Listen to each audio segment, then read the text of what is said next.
Hey. So ayan guys, nandito ngayon ako sa The Country Garden, Pavilion Hall, Courtyard, Gazebo. So ito yung isa sa mga magandang location ng kasal. Naka-attend kami ng kasal at isang bonggang kasal, garden wedding.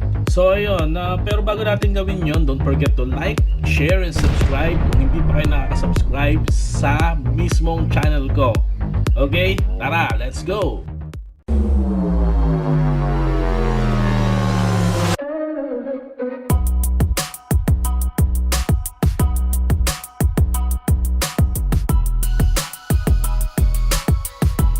So yun guys, ito na nga tayo, nagpunta na nga tayo dito sa The Country Garden. Ito yung pinaka front nila, yung pavilion na yan, na paggaganapan ng kainan mamaya. So ang ipifeature natin ngayon is yung garden wedding nila, and ano ang itsura ng mismong place na pupuntahan natin. Yung mismong Country Garden is na-establish noong December 2013. And inopen siya sa public ng March 18, 2014. So yung garden na to, or yung place na to, is a vision ng may-ari tsaka yung mga friends niya na nandun rin sa mismong industry na yan. So nakikita nyo ngayon yung pathway to courtyard. Papunta na tayo sa mismong courtyard.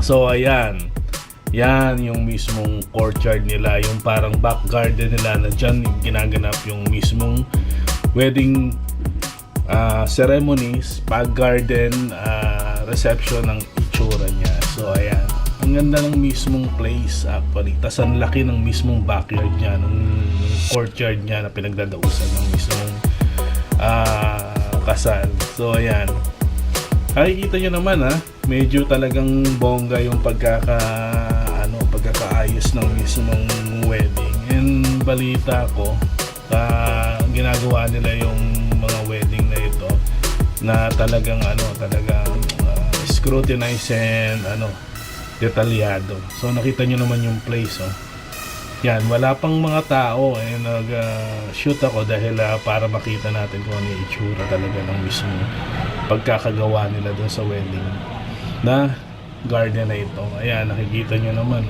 pati yung pathway niya, pati yung mismong itsura ng detailed. So ayan yung mga tao. Actually yung mismong wedding na to is white yung theme, kaya ang ganda rin. Parang naka-combination siya ng green sa garden and then white sa mga tao lahat. So almost lahat naka-white.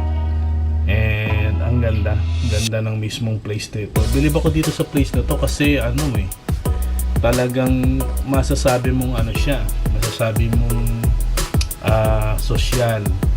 Kasi kita nyo naman pati yung mismong pathway niya talagang nakaayos, and wala kang makikitang minimal yung madumi, pero all in all talagang ang ganda ng mismong place niya. Kita nyo naman sa itsura.